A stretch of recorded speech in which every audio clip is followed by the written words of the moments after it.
Magandang hapon, Rosalie. May pahayag na ba ang inilabas si Speaker Martin Romualdez kaugnay ng mga reklamong kinakaharap niya at ng ilan niyang kasamahan sa Kamara? O June, hanggang sa mga oras na ito ay wala pang inilabas na pahayag ang tanggapan ni House Speaker Martin Romualdez kaugnay ng issue, bagamat kanina pa mula ng isang pa o ihain ng reklamo ay humihingi na ang mga tauhan ng media ng opisyal na pahayag ng House Speaker. Pero yung kanya mga kasamahan dito sa Kamara, mariing tinutuligsa ang reklamo at ang timing ng paghahain nito. Formal nang inihain ni Davao del Norte 1st District Representative Pantaleon Alvarez at Citizens Crime Watch sa Office of the Ombudsman ang reklamo laban kina House Speaker Martin Romualdez at iba pang House leaders. Kaugnay ito ng mga aligasyong anomalya sa 2025 national budget. Nahaharap sa reklamong 12 counts ng falsification of legislative documents at 12 counts ng paglabag sa Section 3E ng Anti-Graft and Corrupt Practices Act sina House Speaker Martin Romualdez, House Majority Leader Manix Dalipe, dating House Appropriations Chairperson ako Bicol Party List Representative Saldico, Acting House Appropriations Chairperson Marikina City Representative Stella Kimbo, John Doe at Jane Doe o mga staff na kasabwat umano. Partikular na binabanggit sa reklamo ang mga blankong items sa Bicameral Conference Committee o BICAM report para sa 2025 national budget. Ang mga blankong item ay naging 241 billion pesos anila sa 2025 General Appropriations Act o GAA. Sa dami ng nilabag na batas, bakit hindi natin i-file lahat ng kaso na po pwede i-file?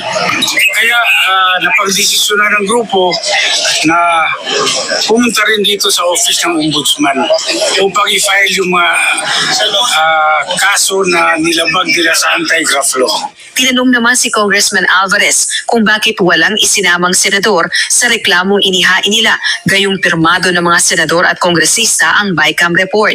Sa Senado, siguro naman kung Office of the Ombudsman, pwede naman silang magpatawag kung sino sa Senado.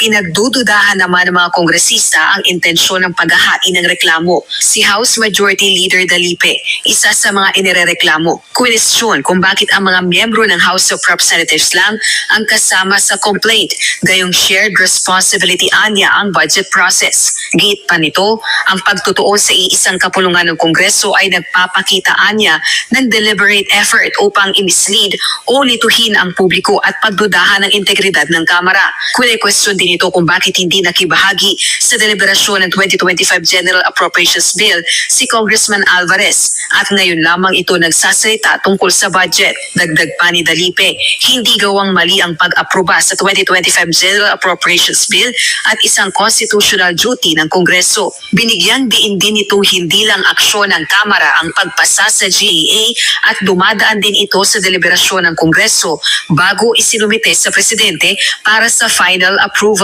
Naninindigan din ng isang miyembro ng BICAM na walang iligal sa nangyaring pagpasa ng budget. Ini-insist po natin na in the end, ang kompleto po ang enrolled bill na sinumite at pinirmahan ng ating Pangulo at hindi po illegal ang nangyari po. Kung tatanungin nyo, ito po ay klarong diversion lamang sa mga issues kasi kung iisipin mo, ang tagal na nilang pinag-uusapan yung budget, bakit yun na nila naisipan mag-file ng cases pagkatapos na i-transmit ang impeachment sa Senado. Yun yung mga nag-uumpugang kampo dito sa Kamara, partikular na yung iilang sumusuporta sa kampo ng mga Duterte at yun din yung mga taga-suporta, na mayorya naman, mga taga-suporta ng Administrasyon Marcos Jr. ay kapwa nagbabatuhan ng aligasyon sa isa't isa na diversionary tactic upang lihis sa atensyon ng publiko yung mga aligasyon kontra 2025 national budget. Gayun din ang issue naman ng impeachment laban kay VP Duterte. Balik sa'yo, June. Oo, ganun talaga, Rosalie, di ba? Kung mapapansin nga natin sa tinatakbo nitong politika sa ating bansa, talagang may mga tactic, di ba? Mapabilis man yan o mapabagal, hanggang kasama yata yun sa laro ngayon sa politika sa ating bansa, Rosalie. Pero ang sinasabi ba nga kanina ni Congressman Alvarez, talagang timing, kung sabihin, pinag-aralan nila itong move na ito bago nila isinagawa. Ganun ba yan, Rosalie? Yes, Jude, bilang isang abogado rin naman si Congressman Alvarez, yung mga hakbang na ito ay kanilang pinag-aaralan at syempre kumakalap ng mga ebidensya dahil ang sinasabi niya ng isang punto ay yung kanyang tanggapan matagal nang nanghihingi ng kopya ng enrolled bill dito sa Kamara pero hindi siya pinapadalhan. Ngayon, ang tanong naman ni Congressman Dalipe na House Majority Leader, miyembro ng BICAM at isa sa matataas na opisyal dito sa Kamara, kabilang sa mga inireklamo ni Congressman Alvarez, bakit nung nagkakaroon ng deliberasyon ng 2025 General Appropriations Bill, yung panukalang batas pa lang para sa pambansang pondo, wala dito sa Kamara si dating House Speaker Alvarez at incumbent Davao del Norte Representative Alvarez.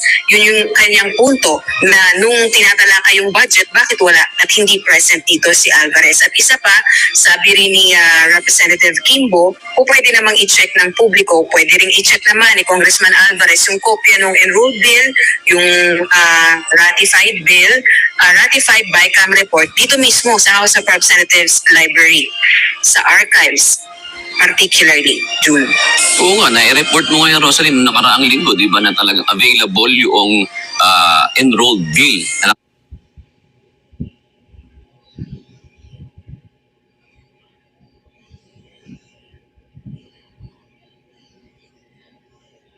Archive na nga sa sinasabi mo dyan sa House of Representatives. Ibig sabihin, pwedeng puntahan doon o pwede bang humingi ng kopya? Ibig sabihin, Rosalie? O tayo sa tauhan ng media, hindi tayo po pwedeng humingi ng kopya pero pwede nating picturean, pwede nating isa-isa na i-check.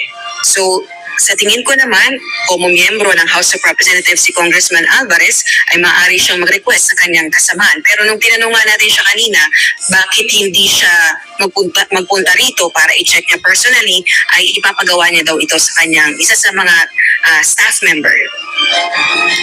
Abangan natin ang magiging development dyan sa issue na yan. Rosalie Cos, maraming salamat. Nagulat ang live mula sa House of Representatives.